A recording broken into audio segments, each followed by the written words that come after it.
દ્રોણાચાર્યએ અશ્વત્થામાને ખાલી બ્રહ્માસ્ત્ર છોડવાની વિદ્યા ભણાવી હતી, વાળવાની વિદ્યા નહોતી ભણાવી. એનો દીકરો હતો બાકી, પણ અર્જુન એનો શિષ્ય હતો અને અર્જુન પાત્ર હતો ને એટલે એને બ્રહ્માસ્ત્ર છોડવાની વિદ્યા આપી અને વાળવાની પણ વિદ્યા આપી. પણ દીકરાને ખાલી એક જ વિદ્યા આપી, બ્રહ્માસ્ત્ર છોડી શકે, પાછું વાળી ન શકે.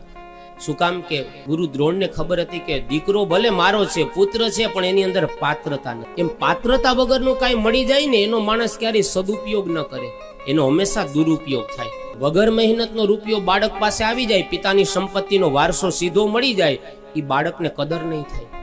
કોઈ ગુરુની કૃપા હોય, કોઈ સંત કૃપા કરે ને તો યોગ્ય જગ્યાએ વપરાય, નહીતર વ્યભિચારમાં, દારૂમાં, વ્યસનમાં, જુગારમાં, બીજે ત્રીજે વપરાઈ જશે.